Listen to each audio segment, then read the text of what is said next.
Eric s'est précipité dans une voiture en feu et a sauvé une petite fille, mais il a vite disparu, ne voulant pas passer pour un héros. Des années plus tard, il s'est réveillé après une intervention chirurgicale pour découvrir une jeune femme qui souriait et lui disait quelque chose qu'il ne pouvait pas croire. Les yeux d'Eric se sont ouverts, mais sa vision était floue. Il savait qu'il était à l'hôpital depuis un moment. Mais les choses étaient complètement différentes maintenant. Il a subi une intervention chirurgicale qui lui a sauvé la vie après une excellente nouvelle du médecin. Il ne revenait pas de sa chance et était reconnaissant d'être encore en vie.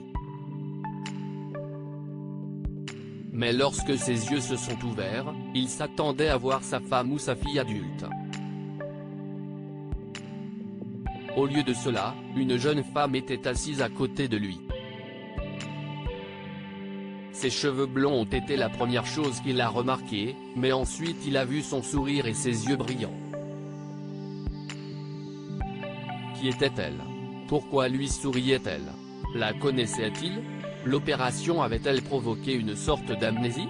Elle portait une tenue d'hôpital.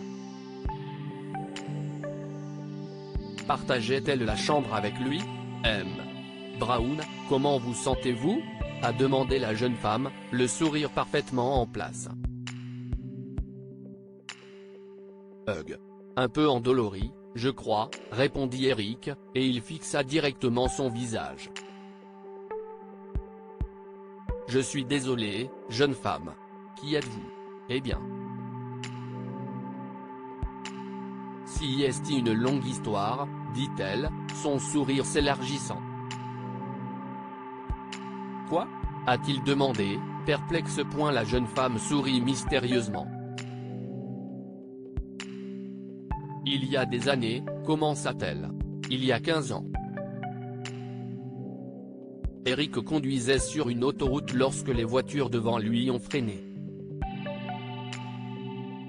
Il a réagi rapidement et a vu qu'un véhicule avait fait un terrible accrochage et s'était écrasé contre un autre.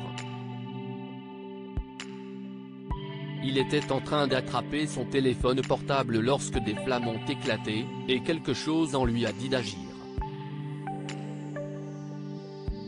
Après avoir garé sa voiture, il est sorti et s'est précipité sur les lieux.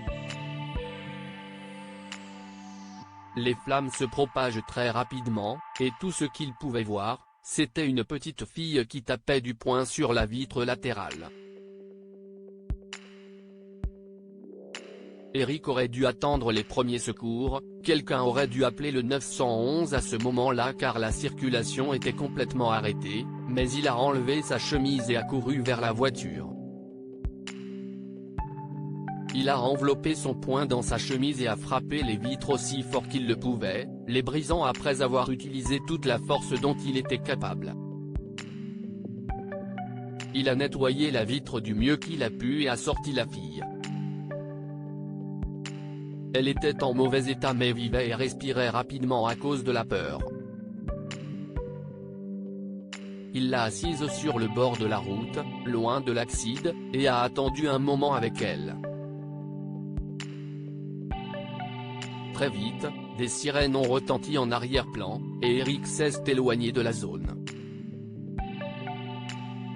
Il est monté dans sa voiture et a regardé les ambulanciers se précipiter sur la jeune fille. La circulation a commencé à se déplacer sur le côté, grâce à la direction d'un officier de police, et il a démarré, ne voulant pas avoir l'air d'un héros attendant les félicitations de la part des autres. Le lendemain, il a vu dans les journaux que la jeune fille était saine et sauve à l'hôpital. Il n'a jamais parlé à personne de cet incident. Toutefois, il ne l'a jamais oublié non plus. Et maintenant. Pendant de nombreuses années, j'ai essayé de retrouver l'homme qui m'a sauvé, car la seule chose que je ne peux pas oublier de cette nuit-là, si est votre visage, poursuit la jeune femme. Je rendais visite à mon ami qui venait d'avoir un bébé l'autre jour, et je me suis perdu parce que cet hôpital est un labyrinthe. J'ai vu une infirmière vous emmener dans cette chambre. J'ai demandé de vos nouvelles, et je me suis même faufilé quand vous dormez pour voir votre visage. J'étais sûr point vous étiez cette petite fille ? Demanda Eric, à bout de souffle. Il secoua la tête devant cette coïncidence. Il aimait la voir vivante et en bonne santé. Mais pourquoi était-elle assise là ? Cela n'a toujours pas de sens. Oui, je l'étais, et je me suis renseigné sur votre situation. On m'a dit que vous aviez besoin d'une greffe de rein, et ça s'annonçait mal car vous étiez en bas de la liste des greffes, alors j'ai fait le test au cas où. Et j'étais compatible avec vous, donc je l'ai fait. Vous voyez ? Elle a remonté sa chemise d'hôpital et a montré le bandage sur son ventre. Jeune femme. Nom de Dieu. Vous ne devriez pas être au lit ?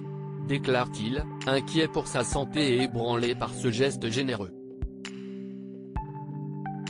Vous n'auriez pas dû point bien sûr, je devais et je suis heureux de l'avoir fait. Je ne serais pas en vie si vous n'aviez pas accouru à mon secours. Oh, et je pense qu'il est temps que je me présente. Je m'appelle Myriam. Si est un plaisir de vous rencontrer, a-t-elle révélé en tendant la main à l'homme âgé dans son lit d'hôpital. Les yeux d'Eric se troublent de larmes, et il serre fermement la main de la jeune femme. Merci, Myriam. Merci point et merci. Il ne m'a fallu que 15 ans pour dire merci, a-t-elle déclaré sincèrement, et la porte de la chambre d'hôpital s'est ouverte. La femme d'Eric et sa fille étaient là avec des sourires et des fleurs pour tous les deux. Myriam leur avait parlé plus tôt et leur avait tout raconté. Elle n'avait aucune idée que sa famille n'était pas au courant de l'incident jusqu'à maintenant. Ils ont serré Myriam dans leurs bras et l'ont embrassée en signe de gratitude, puis se sont assis autour de la pièce. Maintenant, commence la femme d'Eric. Tu nous dis ce qui s'est passé ce jour-là et pourquoi tu n'en as jamais parlé. Eh bien, commença Eric et sourit avec éclat. Il n'a jamais voulu être un héros, mais il a réalisé que ses actions ce jour-là lui avaient sauvé la vie plus tard. Que pouvons-nous apprendre de cette histoire ? Une action héroïque peut vous sauver la vie plus tard. Eric a sauvé une petite fille d'une voiture en feu il y a des années, et elle lui a rendu l'appareil par un geste similaire qui a changé sa vie.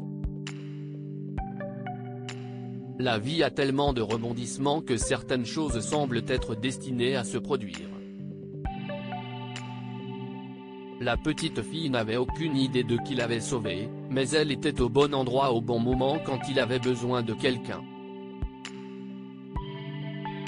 Il semble que l'univers ait conspiré pour les mettre sur le même chemin. Partagez cette histoire avec vos amis. Elle pourrait illuminer leur journée et les inspirer.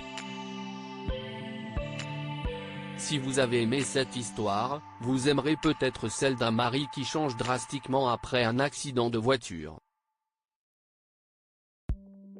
Sa famille apprend ensuite qu'il n'est pas le même homme.